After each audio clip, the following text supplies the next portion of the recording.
हरे कृष्णा। आज श्रीपाद रामानुजाचार्य का आविर्भाव दिवस है।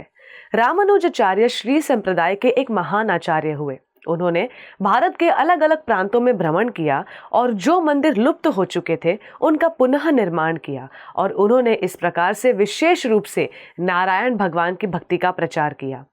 प्रारंभ में उन्होंने यादव प्रकाश से दीक्षा प्राप्त करके वेदों का अध्ययन किया, परंतु उनकी बुद्धि इतनी कुशाग्र और तीक्ष्ण थी कि उनकी ख्याति सब जगह फैलने लगी और उनके शिष्यों की संख्या दिन ब दिन बढ़ने लगी और वो अपने गुरु से भी अधिक विस्तृत व्याख्या करने लगे।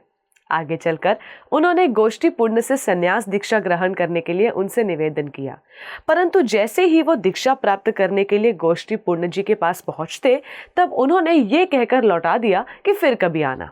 इस प्रकार से उन्होंने एक बार, दो बार, तीन बार नहीं 18 बार प्रयास किया। हर बार गोष्ठी पूर्ण कुछ न कुछ बहाना बनाकर उन्हें लौटा देते, परंतु अपने गुरु के प्रति इस प्रकार का सेवा भाव देखकर अंततः गोष्ठी पूर्ण ने श्री रामानुजाचार्य को अपना शिष्य बना ही लिया और उनको अष्टाक्षर मंत्र ओम नमो नारायणाय प्रदान किया और उनसे कहा कि ये मंत्र एकांत में जप करना, किसी अन्य व्यक्ति को मत बताना, क्योंकि ये मंत्र माया के संसार में लिप्त बद्ध जीवों का इस जगत से उद्धार करके भगवान श्री हरि के धाम को प्राप्त कराने वाला है।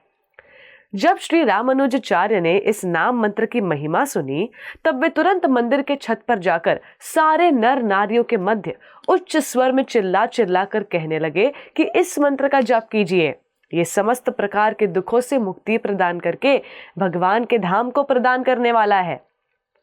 जब गोष्ठी पूर्ण ने रामानुजाचार्य के इस आचरण को देखा तब वे बड़े क्रोधित हुए और उन्होंने श्राप दे दिया कि तुम नरक में जाओगे।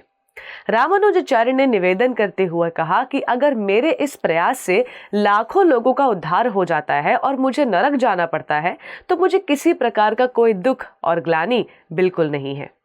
और रामानुजाचार्य के विषय में एक और महिमा आती है कि यमुनाचार्य जो एक महान आचार्य हुए, वो अपने जीवन के अंतिम अवस्था में अपने शिष्य को कहते हैं कि रामानुजाचार्य को बुलाकर लेकर आओ।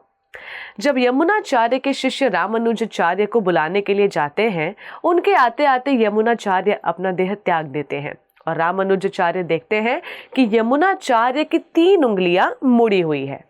तब रामानुजाचार्य और वहां पर उपस्थित यमुनाचार्य के अनेक शिष्यों के मन में शंका थी कि ये कैसा आचरण है, इसका रहस्य क्या है। तब एकाएक रामानुजाचार्य ने उच्च स्वर में घोषणा की कि इस जगत के जीवों पर करुणा करने के लिए और निर्विशेषवाद से उसकी रक्षा करने के लिए मैं श्री भाष्य का निर्माण करूंगा। इतना सुनते ही यमुनाचार्य की एक उंगली खुलकर सीधी हो गई।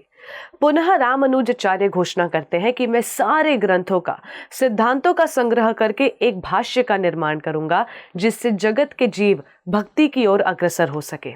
इतना सुनते ही यमुनाचार्य की दूसरी उंगली भी खुलकर सीधी हो गई और अंत में रामानुजाचार्य ने घोषणा की कि महान संत पराशर मुनि जिन्होंने विष्णु पुराण का निर्माण किया, उनके इस ऋण को चुकाने के लिए एक भक्त को, एक शिष्य को मैं उनका नाम दूंगा। इतना सुनते ही यमुनाचार्य की तीसरी उंगली भी खुलकर सीधी हो गई। इस प्रकार से इस रहस्य को देखकर सारे लोग समझ गए कि यह व्यक्ति कोई साधारण व्यक्ति नहीं है। आगे चलकर यमुनाचार्य के प्रमुख शिष्य के रूप में वही विराजमान होगा। रामानुजाचार्य ने इस जगत में 120 वर्षों तक लीला की और अंतिम अवस्था में जब वो इस धरा धाम को छोड़कर जा रहे थे तब उन्होंने अपने शिष्यों को मुख्य सिद्धांत बताते हुए उनको परामर्श दिया कि आप भगवान हरि, उनके भक्तों की निष्ठापूर्वक सेवा करें। वेद शास्त्रों और वैष्णवों के जो शब्द हैं उनमें पूर्ण श्रद्धा के साथ अपने आप को लगा कर रखें और भगवान श्री हरि के नाम और भगवान श्री नारायण के नाम के प्रति पूर्ण श्रद्धा रखें। लोग लालच, काम वासना और इंद्रिय तृप्ति के लिए अनेक प्रकार की इच्छाओं की पूर्ति के वश में कभी नहीं आए। पूर्ण रूप से इंद्रियों के दास न बने, इंद्रियों को हमेशा अपने वश में रखें और मुख्य सिद्धांत बताया कि वैष्णवों की सेवा और भगवान श्री नारायण की सेवा ही हमारे जीवन का एकमात्र उद्देश्य होना चाहिए। इस प्रकार अगर हम रामानुजाचार्य के जीवन को सार रूप में समझना चाहें तो उन्होंने भगवान श्री नारायण की भक्ति का विस्तार से वर्णन किया और इस जगत में तड़प रहे जीवों की अनेक प्रकार के दुखों से रक्षा की और उनको भगवान श्री कृष्ण, भगवान श्री विष्णु, भगवान श्री नारायण की भक्ति में लगाया। इस प्रकार हम समझ सकते हैं कि ऐसे महान आचार्यों के जब शरण में जाएं तो उनसे प्रार्थना करें, हे प्रभु, हमारी भी ऐसी श्रद्धा हो, हम भी इस भाव से भगवान श्री नारायण के शरणागति को स्वीकार कर सके और अपने जीवन को इस कलयुग के अनेक प्रकार के दुखों से मुक्त करके भगवान श्री नारायण की भक्ति कर सके। हरे कृष्ण टीवी की ओर से आप सभी दर्शकों को श्रीपाद रामानुजाचार्य के आविर्भाव दिवस की हार्दिक शुभकामनाएं। धन्यवाद। हरे कृष्णा। ऐसे ही और भक्तिमय कार्यक्रमों के लिए देखिए हरे कृष्णा टेलीविजन और इसे प्राप्त करने के लिए आप अपने केबल अथवा DTH ऑपरेटर से संपर्क करें तथा और अधिक जानकारी के लिए आज ही डायल करें 7666 839 839।